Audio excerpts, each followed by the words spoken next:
Nous accueillons à présent Quentin Ewa qui représente le CDH pour la commune de Watermal. Bonjour. Bonjour.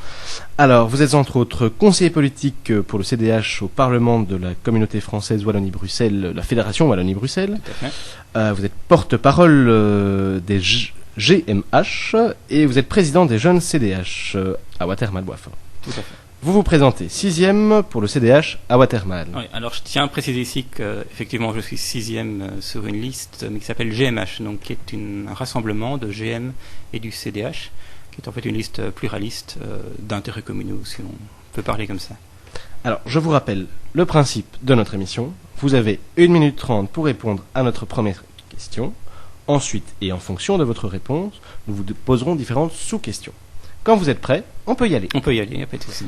Alors, Monsieur Ewa, si le CDH remporte les élections à Watermal-Boisfort, quels sont les 3 projets ou initiatives en matière de culture pour les jeunes que vous comptez mettre en œuvre?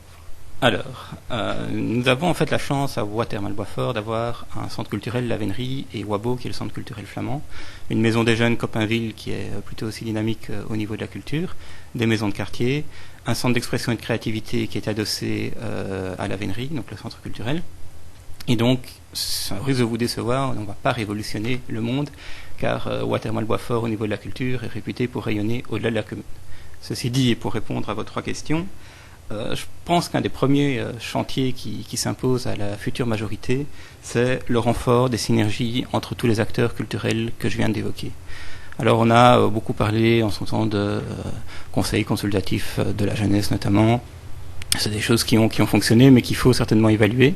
Et donc nous, ce qu'on souhaiterait réellement, c'est qu'il y ait un lieu commun, un lieu de parole entre tous ces acteurs pour, je l'ai dit, des synergies plus importantes et finalement pour une offre culturelle plus conséquente.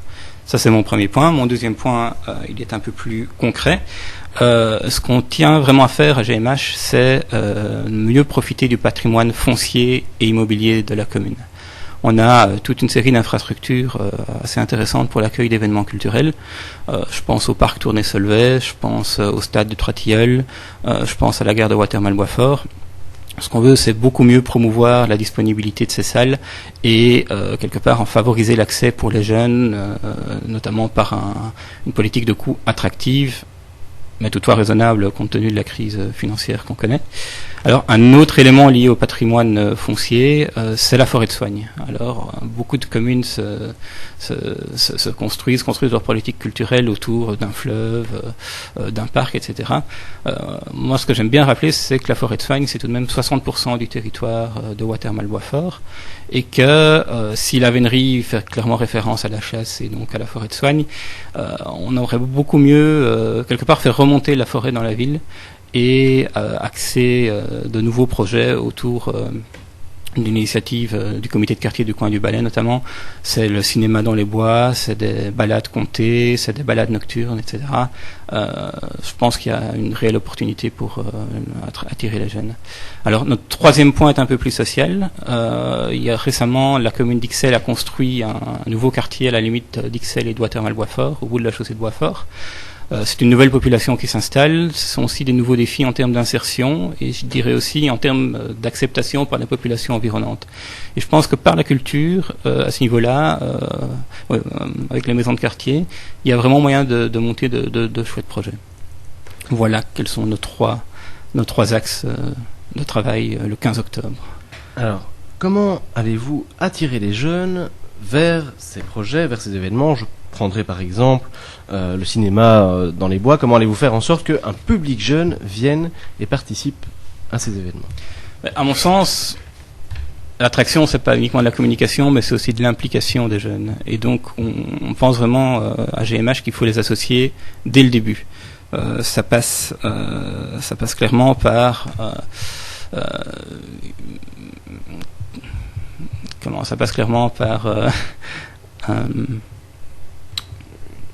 une attente, une attente, un lieu d'écoute, ça je l'ai dit aussi, c'est dans notre volonté de synergie aussi, par une association dès le début en amont, une appropriation en cours de projet et surtout une volonté d'évaluation à la fin. Je pense que faire un projet pour un projet sans l'évaluer, et l'évaluer surtout avec les jeunes, ça n'a pas beaucoup de sens. Donc je pense que c'est vraiment dans l'attractivité et dans la capacité de créativité au montage du projet qu'on peut réellement impliquer le jeune dans cette démarche. Alors, comment allez-vous faire en sorte que, malgré la crise financière, comme vous l'avez dit tout à l'heure, on ne peut pas faire n'importe quoi avec les budgets qui sont assez réduits.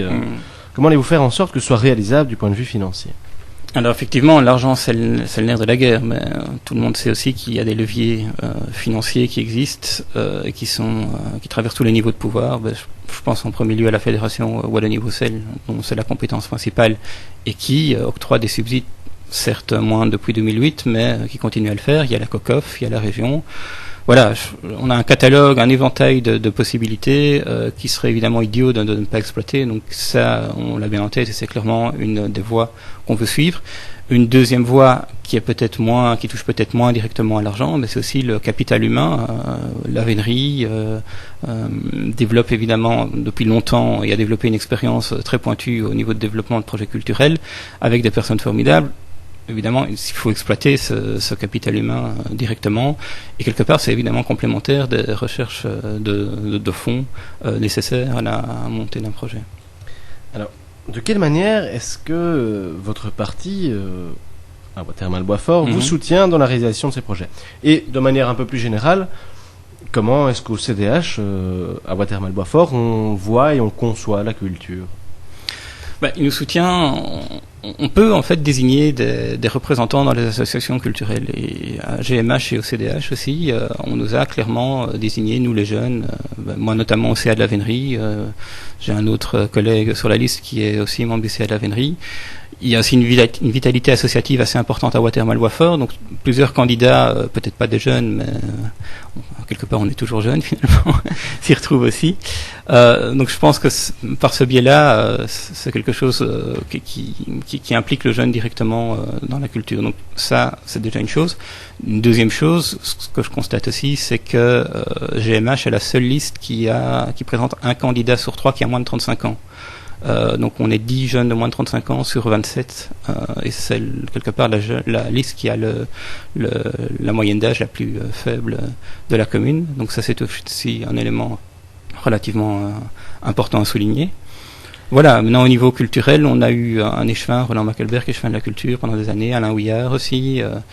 Toutes ces personnes ont acquis une expérience assez importante, ils connaissent bien le terrain, ils connaissent bien les projets, ils connaissent bien la commune, ils demandent évidemment qu'à remonter et à réaccomplir des tâches culturelles, et je pense que c'est pour tout public, ça vise pas uniquement leur tranche d'âge. Alors, pour en revenir un peu plus sur les jeunes, maintenant, on peut faire le constat que les jeunes ont souvent un problème d'image, de reconnaissance, que ce soit au travers de leur vie de tous les jours, mais aussi dans leur vie artistique et professionnelle. En quoi les projets que vous venez de nous présenter vont leur permettre d'améliorer cette image, d'être au centre des attentions, mais ici d'une manière positive. Donc ce que je disais tout à l'heure, c'était effectivement la nécessité de l'implication des jeunes dans les processus démocratiques publics, et notamment dans le développement des politiques, et singulièrement ici dans le cas qui nous occupe, culturel. Et c'est évidemment pas évident. J'ai dit il fallait redonner de l'importance aux assemblées de décision, par exemple les conseils communaux, des soirées de participation. C'est une chose qu'on va clairement s'atteler à faire. Ce que je disais aussi, c'est qu'on avait une vraie culture associative. Donc par là aussi, au niveau de la montée des projets, le jeune quelque part peut se sentir attiré à un moment donné par un voisin, par un conseiller communal, et prendre le train en marche et monter et s'impliquer. Pour moi aussi, à mon sens, il y a clairement 3 processus aussi dans un projet culturel. C'est quelque part s'interroger, décrypter et analyser le projet, ça c'est une première chose en amont. Puis c'est la réalisation ensemble du projet avec un accompagnement pédagogique et technique adapté. Et c'est là que le politique, quelque part, a tout son sens. C'est en permettant un accompagnement et un encadrement optimal. Donc ça c'est quelque chose évidemment qu'on s'attellera à faire au moment de la réalisation des projets. Et ce que j'ai dit aussi tout à l'heure, c'est la nécessité de débattre et de contextualiser le projet a posteriori. Et je pense que le jeune qui souhaite un minimum s'intéresser à un projet culturel qui serait monté dans la commune, pourra le faire sans trop de difficultés, et quelque part le souci pédagogique qu'on aura dans l'autre sens lui permettra de se sentir valorisé. Voilà ce qu'on conçoit réellement en termes de reconnaissance et de participation. Alors, on arrive déjà presque au terme de notre interview. Ça passe vite. Je vais maintenant vous poser la dernière question, Oui. qui est ici une question vraiment branchée musique. Est-ce que vous-même, ou avec l'aide des CDH ou des GMH, vous organisez ou vous soutenez un événement qui a pour but de faire découvrir un style de musique particulier?